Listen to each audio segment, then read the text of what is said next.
En la primera parte de este documental, nos adentramos en una de las transformaciones más silenciosas y profundas que ha vivido la Iglesia evangélica en los últimos 100 años.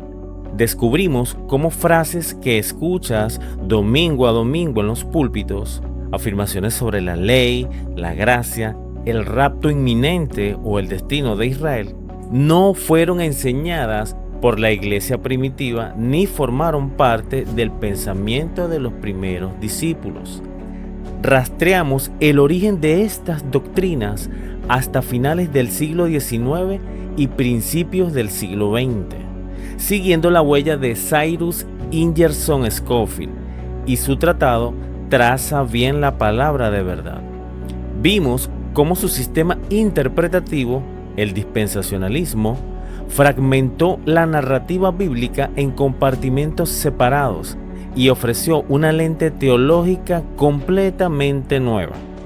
Una lente que poco a poco, y sin que la mayoría lo notara, sustituyó el contexto original de las Escrituras por las notas aclaratorias de un hombre.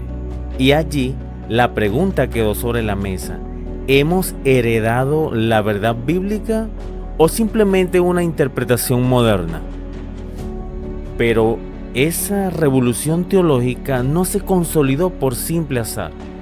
Tuvo un catalizador masivo, una plataforma institucional que catapultó sus ideas a escala global.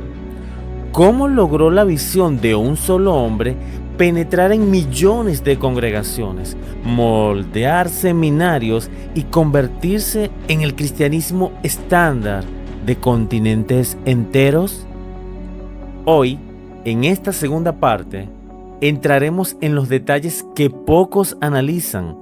Rastrearemos la alianza estratégica con la prensa de la Universidad de Oxford y cómo este influyente motor editorial llevó la Biblia de referencia Scofield a cada rincón del planeta. Veremos el impacto directo de esta teología en América Latina, la manera en que alteró la práctica diaria, la ley y la gracia en el creyente común, y seremos testigos de un fenómeno que ya está ocurriendo en todo el mundo: el redescubrimiento de las raíces bíblicas por miles de creyentes que están volviendo a examinarlo todo a la luz del texto original. Acompáñame a descubrir cómo la historia, la editorial y la teología se unieron para cambiar para siempre la mente del mundo evangélico.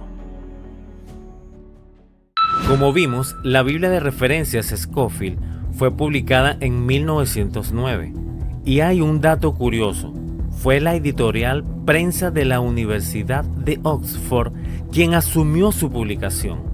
Y aquí hay algo que llama mucho la atención: no fue una editorial evangélica pequeña la que impulsó la Biblia Scofield, sino la Prensa de la Universidad de Oxford, una de las editoriales más prestigiosas y poderosas del mundo anglosajón. Qué interesante, muy interesante. La distribución de Oxford permitió que la Biblia llegara a pastores, seminarios, escuelas bíblicas, misioneros y librerías cristianas.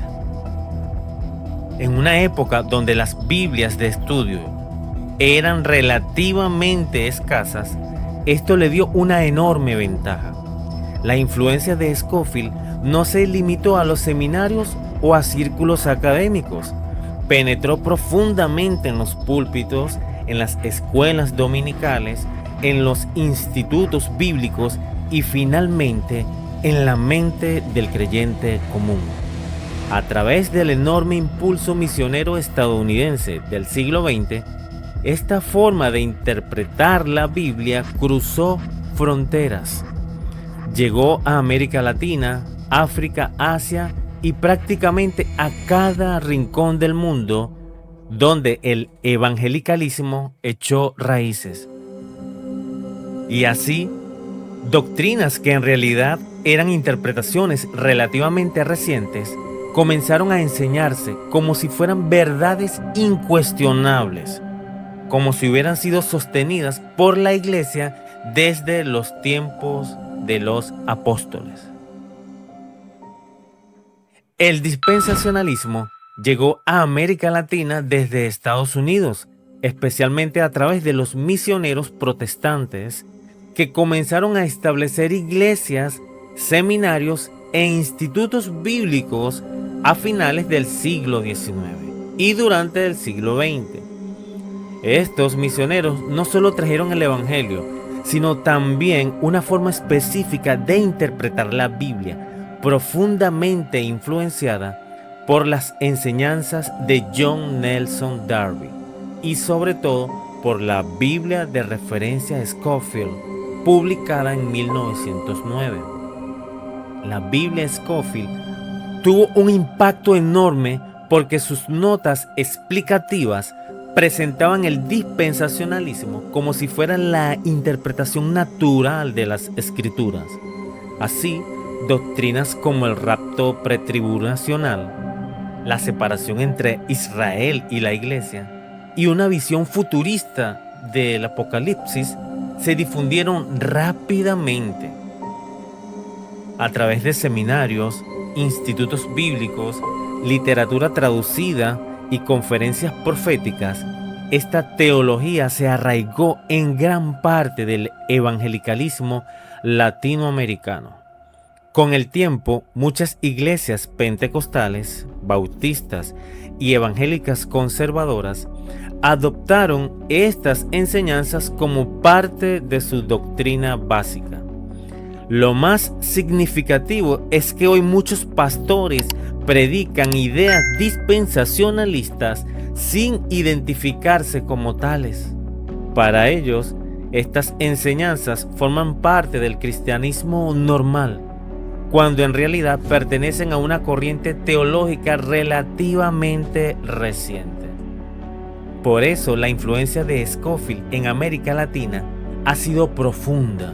No solo moldeó la escatología evangélica, sino también la manera en que millones de creyentes entienden la profecía, Israel, la iglesia y el fin de los tiempos. Hoy, millones de cristianos leen la Biblia a través de un marco que ni siquiera saben que existe. Interpretan cada profecía, cada promesa y cada advertencia según un sistema heredado, no necesariamente según el contexto original de las Escrituras. Por ejemplo, la idea de un rapto secreto antes de la gran tribulación se ha convertido en una doctrina casi universal en muchos círculos evangélicos. Sin embargo, durante la mayor parte de la historia de la Iglesia, esta enseñanza era completamente desconocida. La noción de que Dios tiene dos pueblos separados, Israel por un lado y la Iglesia por otro, también ha moldeado profundamente la escatología moderna.